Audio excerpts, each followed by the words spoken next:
Hola amigos, ¿cómo están? Muy buenas noches. Estamos aquí en Fútbol de Cuates, en esta edición, bueno, del día de hoy. Hoy estamos acompañados del profesor Sebastián. Profesor Sebastián, muy buenas noches.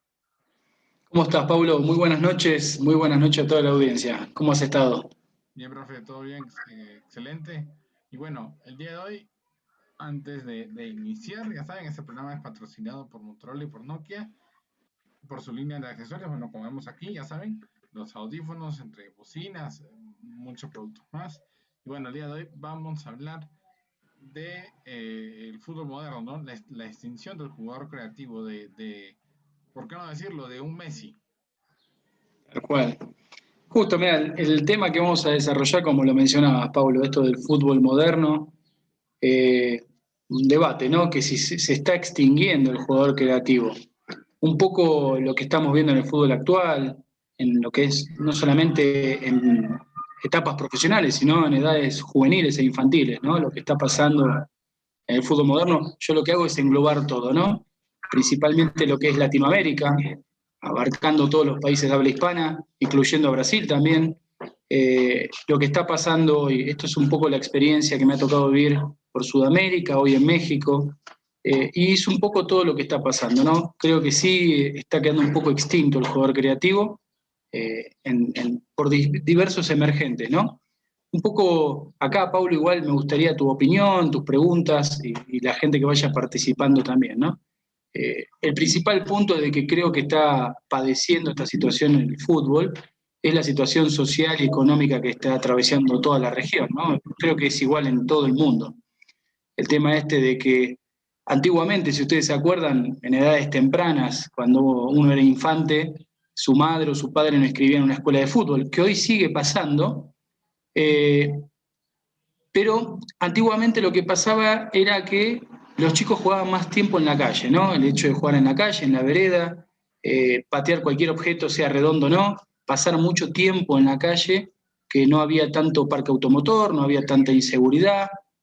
Generalmente era uno o el padre era el jefe de familia que salía a trabajar y la madre era la que educaba a los niños.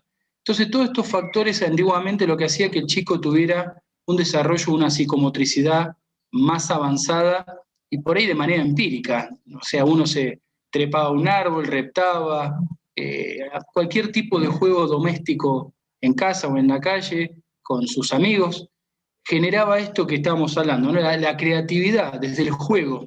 ¿No? Vamos a empezar de una base, esa creatividad todo el tiempo de inventar, no solamente el fútbol, sino juegos que uno generaba con sus amigos. Esto fue mutando con el tiempo, la necesidad social y económica llevó a que los dos padres de familia tuvieran que salir a trabajar, el parque automotor se ha incrementado, la población mundial se ha incrementado, la inseguridad también se ha incrementado. Entonces, por eso también hoy muchos padres prefieren dejar a sus hijos en sus hogares. Obviamente lo que estoy hablando siempre hay excepciones, no todo es blanco-negro en esta cuestión que estamos desarrollando, ¿no? La globalización, la tecnología lleva a que los niños a edades tempranas manejen de mejor o manera más eficiente un aparato electrónico que propiamente un elemento deportivo. Entonces, prefiero que mi hijo, lo que el pensamiento, ¿no? Se quede en casa estudiando, manejando un equipo electrónico y no que esté en la calle, en la plaza, en el parque jugando por la inseguridad. A veces los padres no pueden estar solamente por ahí en la cena, un rato en el desayuno, en algún tiempo muerto que tenga para compartir con su hijo. Entonces, esta creatividad que estábamos hablando se va perdiendo. Por ahí van teniendo creatividad desde otro aspecto, ¿no? En este manejo de la globalización electrónica que ha avanzado, su creatividad ha dejado de ser de una cuestión kinestésica, ¿no? De una cuestión motriz, de una cuestión deportiva. Entonces creo que es uno de los disparadores que está padeciendo la situación del fútbol, ¿no? Eh, Me ha tocado en mis visitas a Chile, a Brasil, me ha llamado la atención que todavía sigue existiendo esto que estábamos hablando hace un momento, de que chicos jugando en la calle, en un parque, esa técnica natural que se va desarrollando. Obviamente, como decías, Pablo, ¿no? El Messi, muchos chicos sueñan con serlo, pocos nacen con el don, pero todos tienen la posibilidad de potenciar esto como le ha pasado a Ronaldo, ¿no? De ser un jugador tan exitoso, tan extraordinario, y todo esto fue por su entrenamiento y por su capacidad.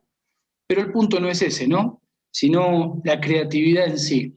Entonces, más o menos era el punto de partida para hablar de este tema, Paulo, hablando de la situación de la evolución de la globalización, de la situación social, financiera en las familias, de cómo fue mutando esto. No sé si hay algo para agregar, Paulo, alguna consulta, pregunta. Claro que sí, profesor. Eh, Usted decía, ¿no? La extinción del jugador creativo que antes veíamos, por qué no decirlo, en las categorías menores, ¿no? Siempre había uno que por algún motivo tenía más control del balón, ¿no? Tenía mucho más control, dominaba bien el dribbling y bueno, obviamente eh, el patear con el peine con diferentes técnicas lo hacía bien, ¿no? Pero ahora en la actualidad creo que si tú le dices a un niño quieres ir a entrenar, ya te la piensa, ¿no? Ya ahí es diferente. Perdón, es correcto. Primero quiero denominar qué es creatividad y qué es ser talentoso, ¿no?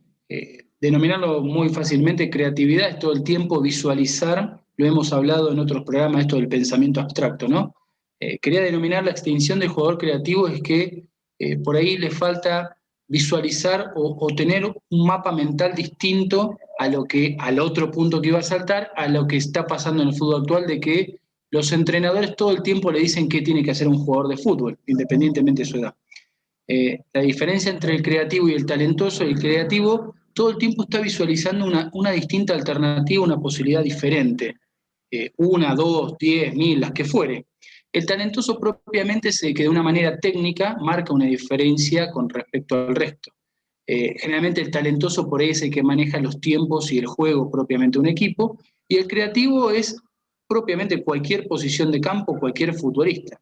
Yo lo que trato de ser más abarcativo, que incluye también que el creativo puede ser talentoso, eh, pero lo que hablo cuando pierde creatividad es por lo que está pasando hoy en las etapas de formación, de edades tempranas hasta edades juveniles, hasta la profesionalidad, es que muchos entrenadores, no digo todos, se volvió ya una dinámica o un perfil determinado que el técnico le dice todo lo que tiene que hacer el jugador. Pégale así, hace esto, movete para acá, movete para allá. No está mal darle directrices al jugador. Lo que no está bien es que no tenga el poder de decisión. Si el jugador, independientemente de la etapa evolutiva, toma una decisión distinta en una situación determinada, en un juego, en un entrenamiento, distinta a la que piensa el entrenador, muchos entrenadores se molestan y se enojan. Y ahí viene el regaño, viene hasta el insulto ya en edades más avanzadas o en edades tempranas. Obviamente estamos hablando, ninguno se tiene que sentir identificado, estamos hablando de una problemática que está pasando generalizada, no todos. Entonces, además de lo que habíamos hablado al principio, de esta situación social, económica, de inseguridad, de globalización, también está la otra in situ, ¿no? ¿Qué perfil tiene el entrenador? ¿Qué herramientas pedagógicas tiene propiamente el director técnico, si es que lo fuere? Entrenador no es igual a director técnico, ¿eh? Entrenador es propiamente el que entrena, pero por ahí no tiene las herramientas educativas, no tiene su certificado como director técnico para ejercer. Y asimismo, si lo tuviera, también hay que ver sus herramientas pedagógicas.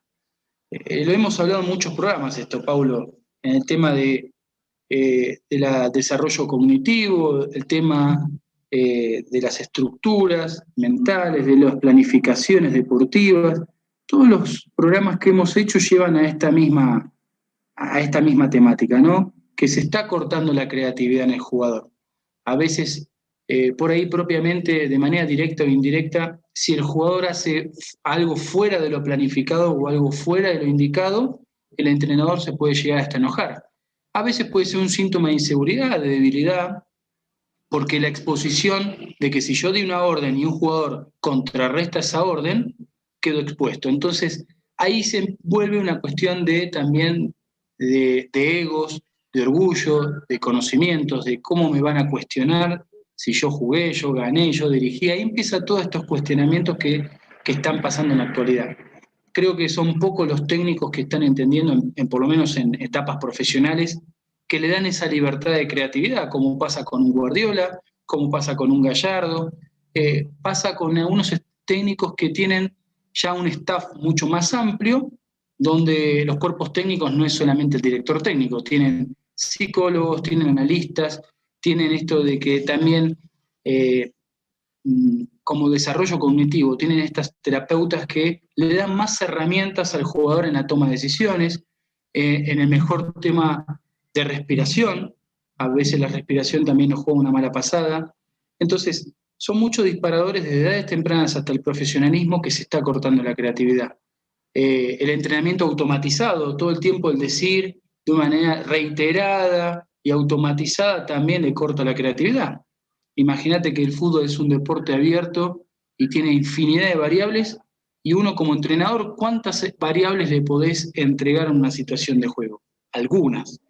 Entonces, sí es un punto a hablar, no es con ánimo de crítica ni ofensiva, sino tiene que ser un quiebre en esta cuestión de que cómo puede ser que jugadores antiguamente, no importa la nacionalidad, no importa su físico, eran creativos y hoy tenés que ya tener un biotipo predeterminado, más o menos, una altura, hoy los jugadores tienen otra masa muscular, cambia mucho esa estructura y ese perfil de ser futbolista.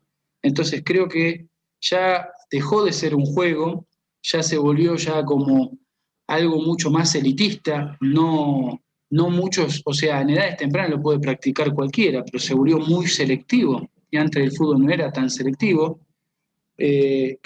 Fui tomando apuntes de muchos temas que quería, para no dispersarme de este tema, ¿no? Quería sacar algunos puntos de este tema. Así que, no sé, Paulo, ¿alguna pregunta, algo Sí, que me quieras hacer? Sí. Yo creo, profesor, que no sé cómo ve en la actualidad, por ejemplo, al jugador que ya está de repente ¿por qué no decirlo?, en una profesional, ¿no? ¿Cómo ves su aspecto que estábamos mencionando, ¿no? El aspecto de repente hasta físico en la actualidad, ¿no? Es diferente al de antes. Mira, justo, este tema es importante porque fíjate, hoy ya el jugador ya no se queda tan callado como pasaba antiguamente. No es que antes era bueno y hoy es malo o viceversa, no, todo va mutando, todo va cambiando. Hoy el jugador tiene otra experiencia, tiene otra apertura, hoy el jugador cuestiona no solamente, cuestiona con interrogantes, con preguntas. Y si no tenés un sustento científico o un sustento racional o con sentido común, el jugador no se siente cómodo. O sea, si vos le decís a un jugador, hace esto porque lo dice Sebastián, seguramente no le va a parecer y le va a caer mal. El jugador necesita convencerlo. Obviamente estamos hablando, dentro de este tipo de conocimiento, estamos hablando de variables emocionales también, ¿no? Entonces, hoy se volvió mucho más tendencioso el aspecto de variables emocionales, desde lo interno y desde lo externo. De lo externo, su entorno que lo rodea, y desde lo interno, de lo que siente el jugador. Entonces, hoy el jugador necesita estar convencido, si uno transfiere un conocimiento o una idea, tiene que estar sustentada, no solamente porque lo dice, porque viene de otro club, o porque ganó, porque jugó, porque tiene experiencia. Entonces, en esto que estamos hablando de tipo de conocimiento, se vuelve un poco medio filosófico, ¿no? Se vuelve medio entre lo racional y un poco lo empírico, ¿no? La racional propiamente de la razón, de un conocimiento que pueda estar sustentado. Y después de lo empírico, que también que tenga su experiencia propia el jugador, que tenga su ensayo y error, que es desde su percepción, desde lo que él siente. Entonces, me ha tocado muchas veces escuchar que en el fútbol está todo inventado, me ha tocado escuchar que muchas cuestiones son o muy, muy empíricas o muy, muy racionales. Y el tema en esto no es que si es blanco o negro. A veces hay que buscar matices, a veces hay que buscar el equilibrio, porque vuelvo a lo mismo. Si una metodología me dio resultado, hipotéticamente me fue bien en este plantel, no quiere decir que es una fórmula y que la voy a transferir a otro plantel y me va a ir igual. E inclusive cambiando de temporada con la misma fórmula, seguramente no me va a ir igual. Por esto mismo, ¿no? Las variables emocionales, el desgaste mental, las necesidades institucionales de los jugadores y todas las variables que ya conocemos. En esto, fíjate que estábamos hablando de los tipos de conocimiento, está el conocimiento científico, esto que hablábamos de que, fíjate que los jugadores hoy ya usan GPS, parece que fuera más importante desde el futbolista su biotipo, ¿no? Todos sus pectorales, sus abdómenes, sus abdominales, toda su masa muscular, y en base al GPS, cuánto fue su recorrido, cuántos kilómetros, en qué velocidad, por dónde se ubicó en la cancha, sus desplazamientos, bueno, no sé, todo ese sistema que después lo vuelcan a una plataforma y son bases de referenciales para el preparador físico, pero volvemos a lo mismo. ¿Cuál es el kit de la cuestión? Se pierde la creatividad. El jugador se volvió ya tan mecanizado, tan estereotipo de jugador de gimnasio, que perdió la creatividad, perdió la esencia del juego. Y el juego no importa si es profesional, si es por los puntos, si es una cuestión laboral y económica, pero no deja de ser un juego. Se tiene que resolver como tal, no se tiene que resolver, me parece que se está perdiendo un poco la esencia del juego en sí. Entonces, en esto de que en edades tempranas ya se hablen de tácticas, se hablen de cuestiones físicas, cuando recién tiene una iniciación deportiva, o ya está entrando a una decisión de que si quiero ser futbolista o no, ya en la adolescencia, ves que los entrenan como si fueran entrenamientos superlativos. Se enojan por cuestiones tácticas, por cuestiones técnicas. Creo que tiene todo un proceso. El jugador lo va incomprendiendo a medida que vaya avanzando. Parece que hoy fuera más capaz un entrenador por descubrir un futbolista, por decir, adelantar procesos. A este equipo lo adelanté, este chico lo promocioné, y parece que los rótulos fueran más importantes que propiamente el juego en sí.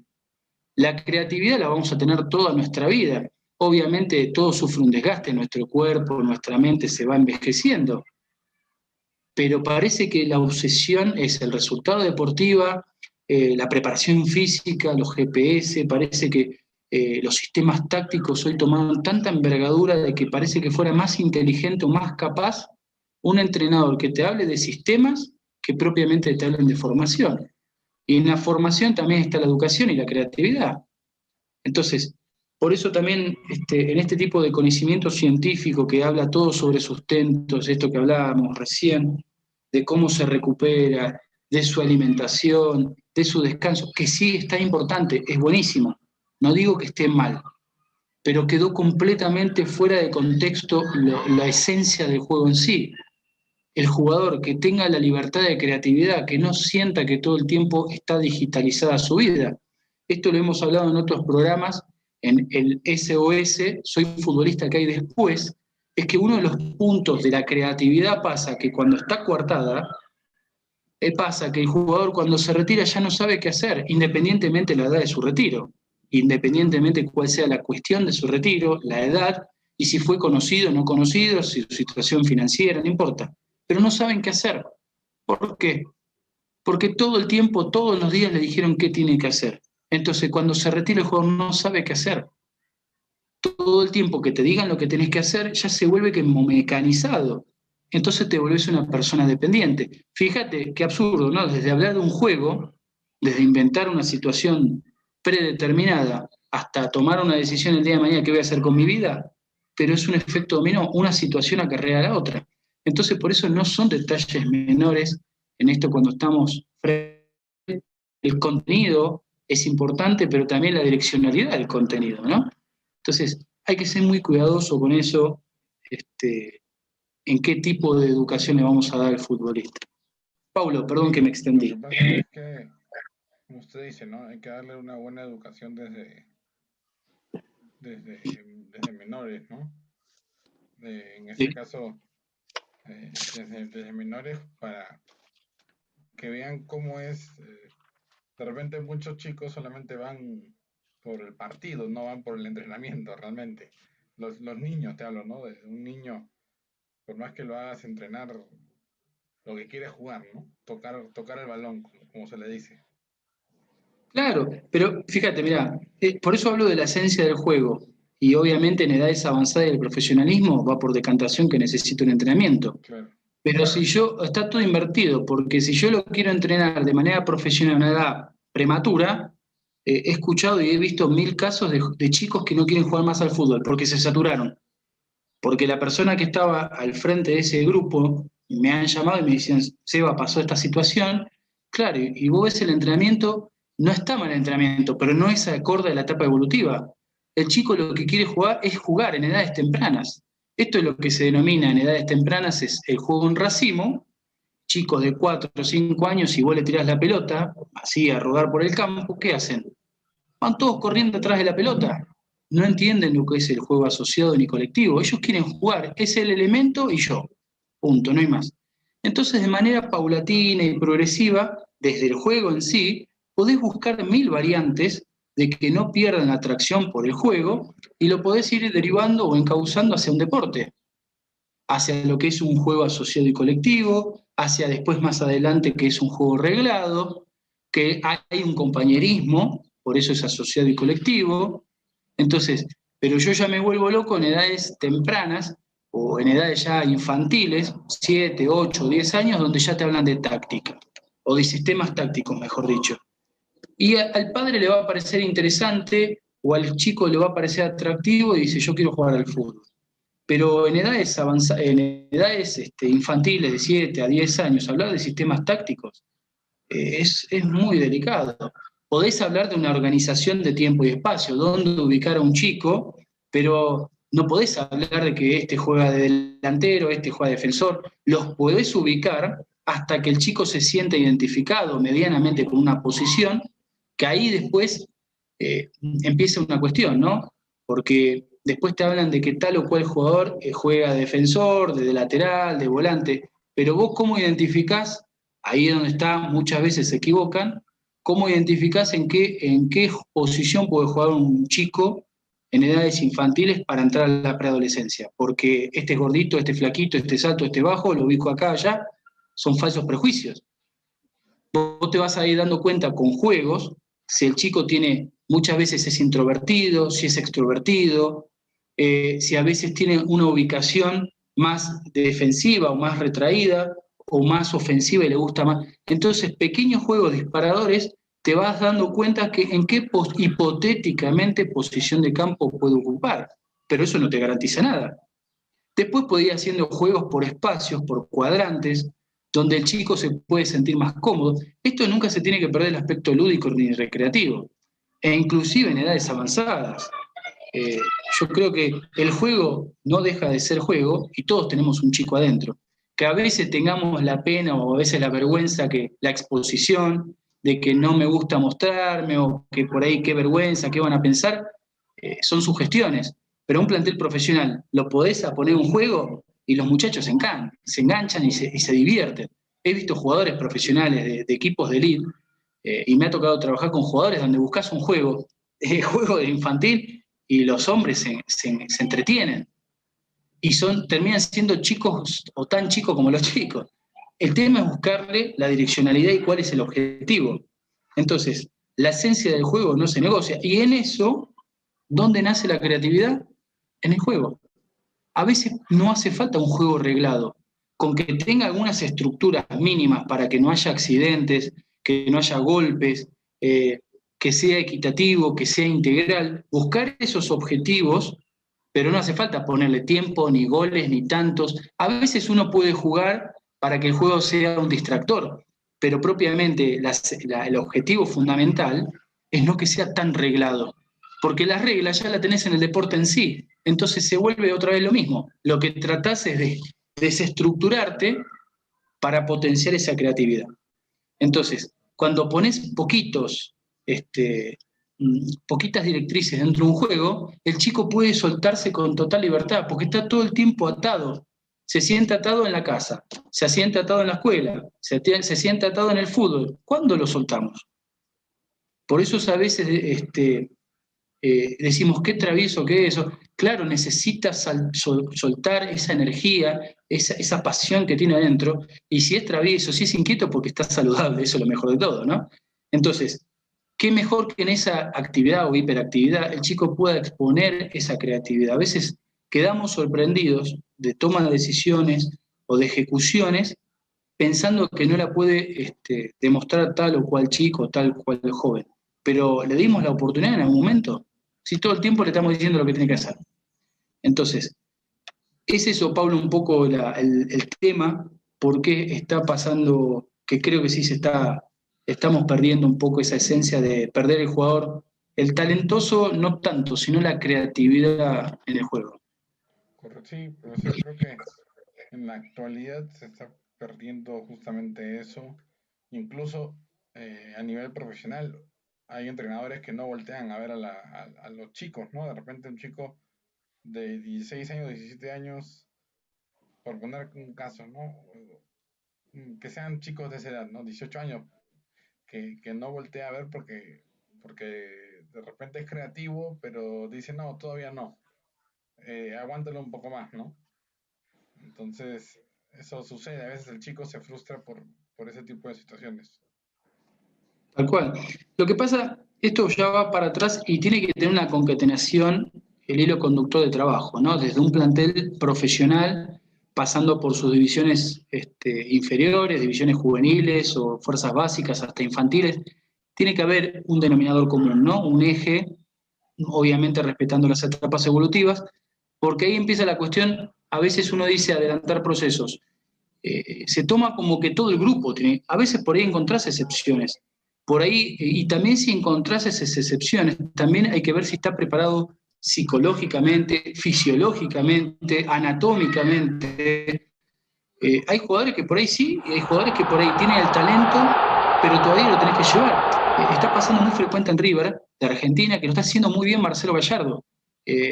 Va manejando muy bien las etapas evolutivas de los futbolistas, entre reserva y primera división.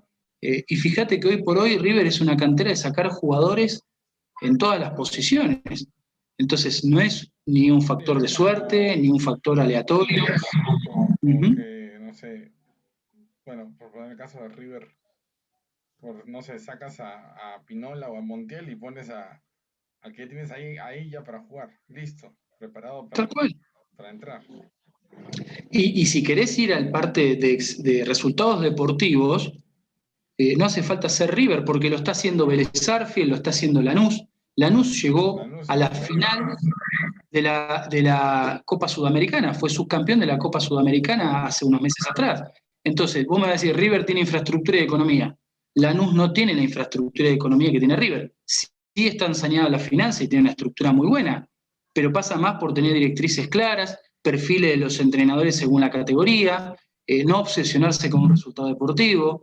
A veces la obsesión de un resultado deportivo tapa lo demás y esto es paliativo. O sea, Como, por ejemplo, cuando hablábamos, profesor, ¿cómo se llama? Con Bruno, ¿no? Bruno, De Colón.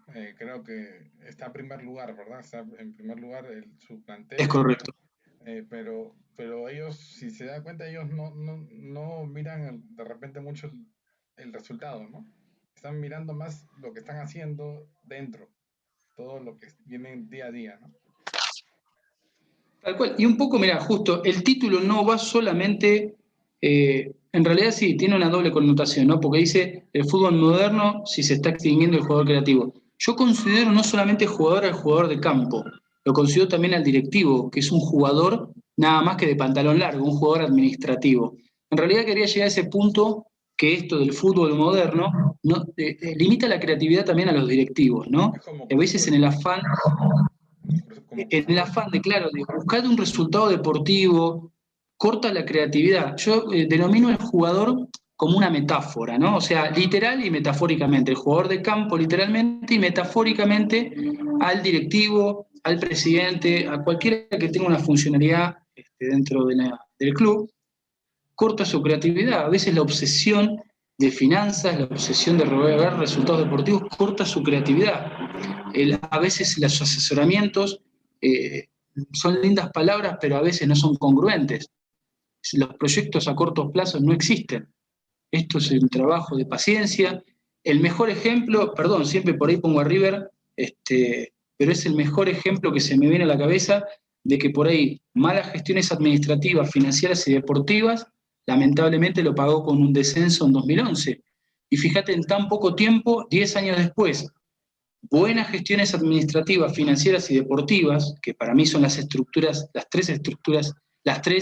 los tres ejes firmes de una estructura, ¿dónde está hoy? ¿Dónde está posicionado?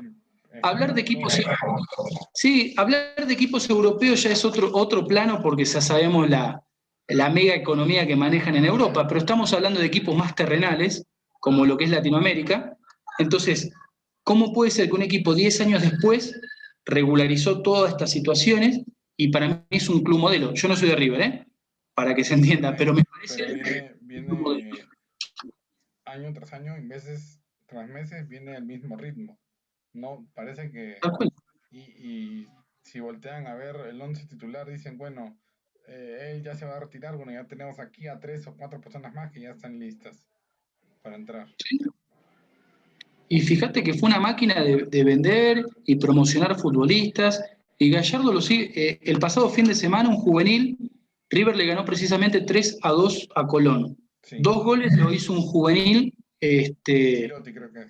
Chirotti, sí, exactamente. Gallardo en conferencia de prensa muy educadamente dijo que le faltaba, y está bien, no está mal, no lo dijo con mal plan, lo dijo que le falta, que hay que llevarlo despacio, y el próximo partido, ¿dónde fue? Al banco.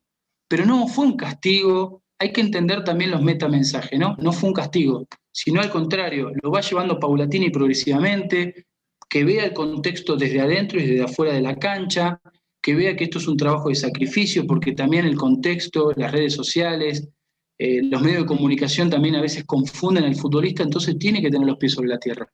Entonces, esto es importante, los ejemplos que estamos hablando para sostener todo lo que estamos diciendo, ¿no? Sí, igual el otro ejemplo que se daba es, por ejemplo, Cruz Azul, ¿no?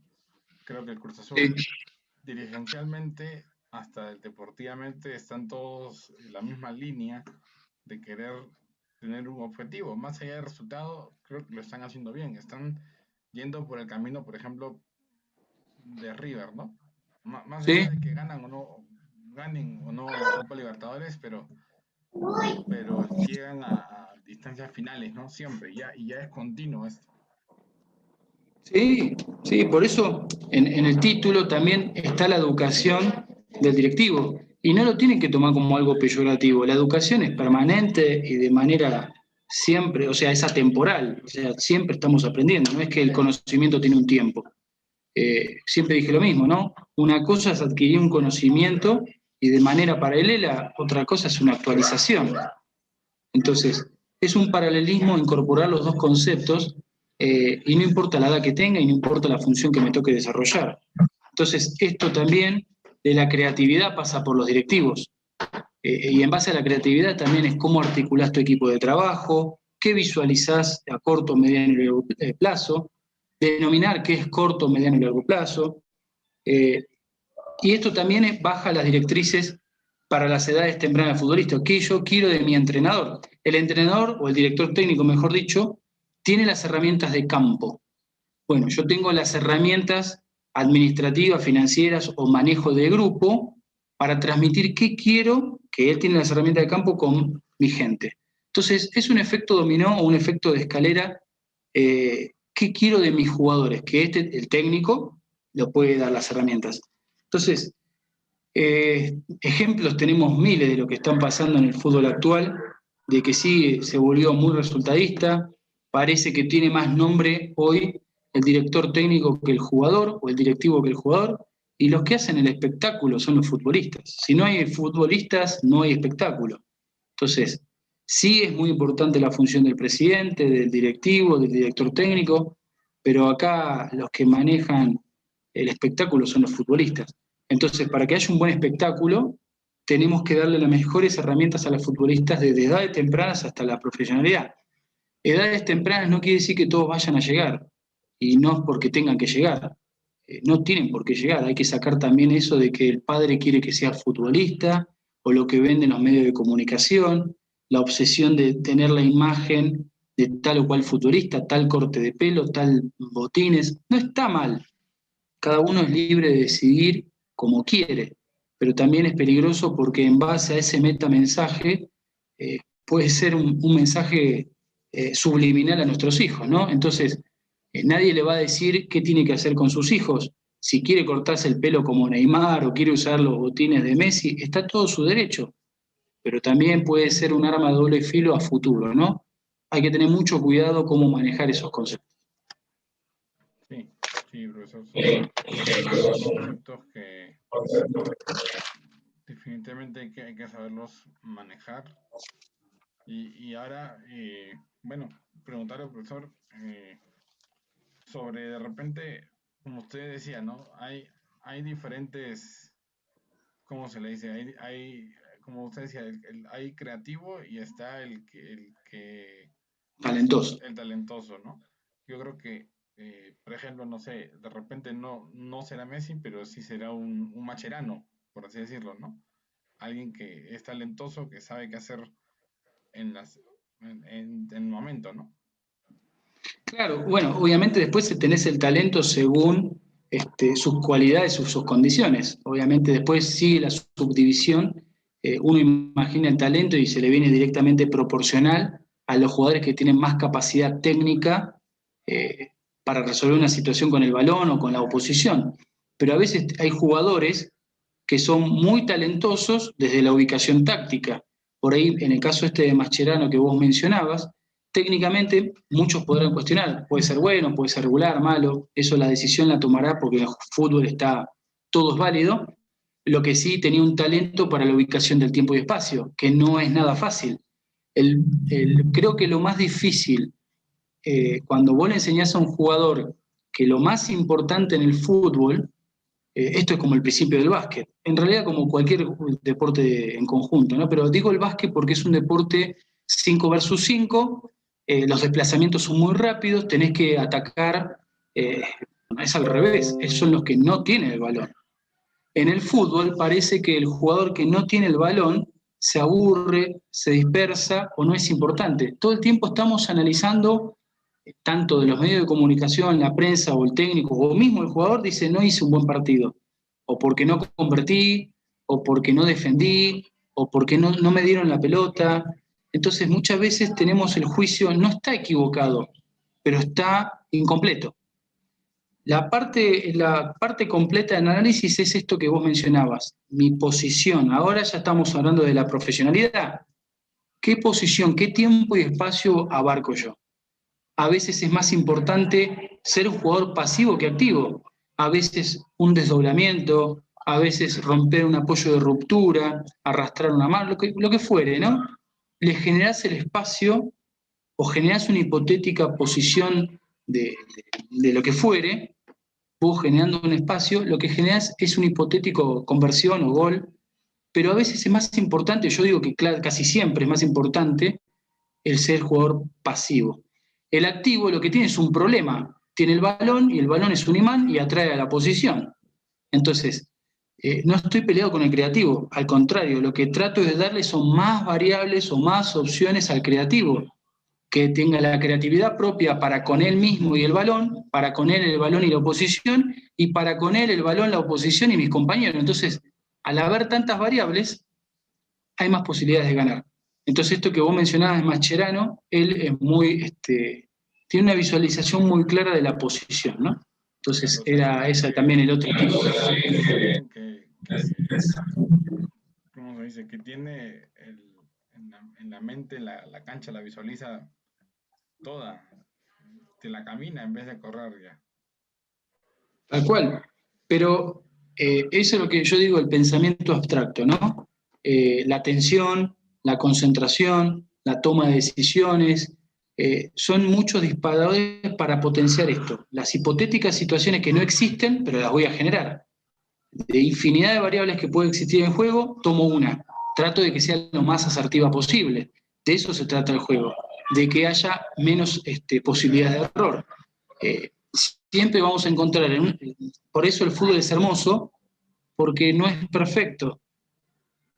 Nosotros siempre estamos analizando la imperfección Y en realidad no se trata de imperfección o perfección, se trata de buscar una resolución lo más asertiva posible.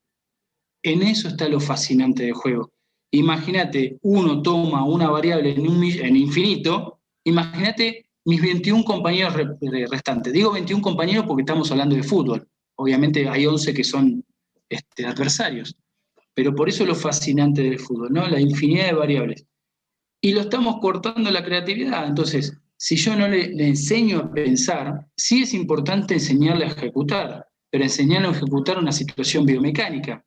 Si esto que vos hablabas del golpeo, de cómo pegarle con borde interno, o empeine, borde externo, pero también cómo hago mi toma el pie de apoyo, mi toma de peso, mi centro de gravedad hacia adelante, mis brazos que son los estabilizadores del cuerpo, sí enseñarle toda la parte biomecánica de la ejecución de un golpeo, pero relatarle una jugada, ¿por qué no le enseño a pensar? Entonces, ahora el próximo paso, antes de, te quería dar la palabra, esto, ¿por qué en vez de enseñarle todo el tiempo el relato, por qué no le enseño a pensar?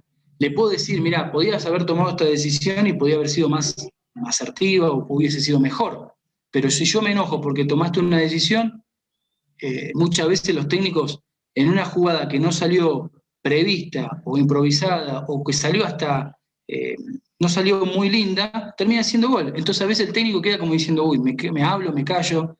Entonces, a veces son prejuicios que tenemos que ser más cuidadosos con eso, Paulo. Sí, tienes razón en el tema de que, bueno, a veces hay que ser más cuidadosos para decir las cosas, ¿no? Para no soltarlo de frente. Y bueno, ahora, eh, a qué cree, profe, que se deba la extinción de este jugador creativo? Mira, esto es todo lo que estuvimos hablando. Creo que también hay que buscar herramientas fuera del fútbol. Creo que siempre hablar de fútbol, viste que hay un refrán que dice, el que mucho sabe de fútbol, poco sabe de fútbol, ¿no? Más o menos. Parece una inconsistencia, pero a mí particularmente me pasó que empecé a entenderlo mejor cuando empecé a analizar otras disciplinas deportivas o empecé a leer textos fuera del fútbol.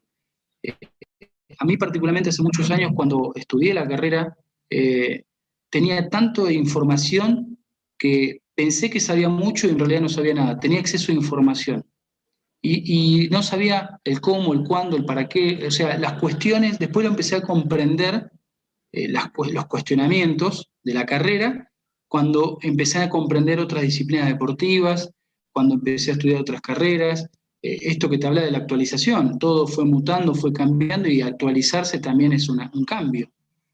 Entonces, creo que esto que vos estás preguntando se da también en base a comprender el fútbol desde otra posición, no solamente de la posición como técnico, como directivo. Entendemos que los emergentes son rápidos, se vive el fútbol todo, o la vida misma, se vive todo muy rápido, muy vertiginoso, una vorágine que si hoy ganás sos un campeón y mañana perdés no servís. Se vive con mucha locura. La idea sería tratar de controlarlo en lo que esté a nuestro alcance, pero si no puedo, ¿qué hago? Si no puedo contra el sistema, no es que voy a estar a favor o en contra. Esto es lo que yo, lo que he investigado, lo que llamo el pensamiento lateral. Lo hemos hablado fuera del aire, Paula. Está el pensamiento lateral y el pensamiento vertical. El pensamiento vertical es propiamente lo racional, lo que tanto vos como yo lo que vemos y resolvemos y de una u otra manera lo vemos casi igual ante una problemática determinada. Pero el pensamiento lateral es ver una problemática desde un enfoque completamente distinto. O sea, saliendo desde mi yo, que es lo más difícil, es lo más difícil. Esto del pensamiento eh, no toma una decisión tan rápida y aventurada. Primero lo que hace es comprueba suposiciones, después no hace preguntas específicas, primero hace preguntas generalizadas para después llegar a lo específico. Entonces, viendo desde otra óptica, desde el pensamiento lateral, ante una problemática determinada, no lo voy a mejorar ni empeorar, pero te puedo asegurar que al jugador les vas a dar otras herramientas. En vez de decirle qué tiene que hacer, le tengo que dar herramientas para que tome la mejor decisión. Después, como te decía, están las variables emocionales, ¿no? Personales, financieras, afectivas. Pero volvemos al mismo, este pensamiento lateral involucra todo. Entonces, eh, son ejercicios muy fáciles, ¿no? Lo que estábamos hablando, qué sé yo, desde hacer un dibujo y tratar de perfeccionar ese dibujo, desde la división de un problema y tratar de esquematizarlo por sectores para tratar de llegar a una resultante mejor. A veces nos bloqueamos tanto en un problema que siempre encontramos la misma salida y no le puedo encontrar, o sea, siempre tomo el mismo camino para llegar al problema y me cuesta buscar otras alternativas. Entonces a veces descomponiendo, a veces plantándome en otra posición, a veces analizando el problema no desde la solución al problema, sino desde el problema a la solución al revés, me da otra visión que no estoy viendo. No sé si me llego a explicar, Paula. Entonces, en esto hay muchos ejercicios, hay muchas cuestiones que nos pueden ayudar en esta formación del futbolista, de los directivos. Eh, Te pongo un ejemplo muy rápido y vuelvo a lo mismo, parecen cuestiones absurdas. Un pensamiento lateral es como decir un ejemplo, no una pregunta. Todos los meses del año, bueno, dice, algunos meses del año tienen 31 días y otros tienen 30. ¿Cuántos tienen 28? Y algunos dicen uno, y en realidad todos tienen 28. Es un ejemplo muy simple y muy burdo, pero fíjate la resultante, ¿no? Uno lo primero que hace es tomar el camino más directo. Visualizás a febrero como que tiene 28, y en realidad todos los meses tienen 28. Entonces puse esa pregunta burda para que se entendiera cómo es el pensamiento lateral. Entonces, viendo la problemática que pasa en el fútbol, esto que me estás preguntando del jugador creativo, creo que teniendo un pensamiento lateral nos va a llevar a tomar caminos distintos para la mejora del fútbol en sí. Perdón la extensión del contenido, Paulo. No, no, está perfecto lo que me dice el profesor. Y bueno, ya para ir acá cerrando, profesor, eh, preguntarle o nos puede dejar algún mensaje para todos los chicos que de repente nos ven aquí en el video, que de repente ve el padre de familia, madre de familia, que quieran eh, pues llevar, ¿no? A su hijo a entrenar, ¿no? Bueno, primero comentarle que desde acá de Far Sport, sabés que estamos para asesorar, para orientar, es una de los ejes que tiene la empresa, ¿no? De asesoría y de orientación, distinto, sea en México o en cualquier parte del mundo, estamos para orientar, para asesorar en cuestiones pedagógicas, formativas y futbolísticas. O sea, vos como director de la empresa se pueden acercar contigo. Uno puede tirar algunos tips, eh, pero principalmente es eso, ¿no? Asesorarse con profesionales, tratar lo más difícil es el sentido común, dejar las cuestiones emocionales no de lado, pero tampoco tomar decisiones ni con enojo, ni con ira, ni con alegría, porque a veces terminan siendo falsas. A lo que voy es que no comprar todo lo que vende el producto. Si vemos un Messi o un Ronaldo, si yo fui un futbolista de nombre o fui un futbolista frustrado, frustrado no en mal plan, frustrado porque no se me pudo dar la oportunidad, no tengo que somatizar a mi hijo que tiene que ser futbolista a fuerza, tiene que ser algo completamente natural, como cualquier profesión, ¿eh? Entonces, cualquier cosa, Paulo, ahí estamos para orientar, para asesorar desde la empresa, para cualquier cuestión. Así que esa es mi posición para tratar de alentar a los papás de familia para que no quede frustrada más la carrera de un chico, el sentimiento que puede acompañar al niño hasta la adultez. ¿No? Pasa hoy en día que muchos niños, hoy hombres, quedan con esa sensación de tristeza y amargura de lo que por qué no pude ser o por qué no me dieron la oportunidad y tratar de que eso no llegue a pasar en el futuro, ¿no? Por supuesto, profesor, creo que sobre todo en esa edad de los 18 a 20 años, 21 años, que es justo donde tienes que, ¿cómo se dice? Que tomar la decisión, ¿no? De seguir en el camino o de repente optar por otro camino, ¿no? Tal cual, tal cual. Y esto siempre, principalmente tomar el fútbol como un área de diversión. Estamos hablando de la parte infantil, de la niñez, que sea un espacio de educación, que sea un pasaje de formación, de incorporación, de integración. Entonces hay que llevarlo así, paulatina y progresivamente todo se va a ir dando. Uno se va a ir dando cuenta cuándo son los momentos. A veces por ahí queremos ganarle tiempo al tiempo y precisamente ganarle tiempo al tiempo no lo vamos a, no lo vamos a dominar. El tiempo nos domina a nosotros. Lo que sí podemos tratar de interpretar rápido cuándo son los momentos. Y no dejar ni adelantar, ¿no? Buscar los momentos equilibrados. Sí, es correcto lo que comenta acá, profesor. Y bueno, nada más decirles a todos los que nos están viendo y nos van a ver acá, cuando ya terminamos la transmisión en vivo, acá el video se queda para que la gente lo pueda ver nuevamente, pueda comentar. Y bueno, acá estamos en las redes sociales como Fare for México y ya volvemos mañana a las 9 de la noche con la entrevista a la Asociación de Referees, en este caso, pero de lucha libre. Es otro deporte, yo sé, pero vamos a estar con ellos, señores, todos son señores, los cuales son referees y nos van a explicar cuál es la función de ser referee en un espectáculo como esto, como lo que vemos por televisión, o incluso personas que han podido estar en vivo, ¿no? En persona. Así que bueno, profesor, le agradezco y nada más decirles que el jueves vamos a estar con lo de la Champions también, un breve Tal resumen cual.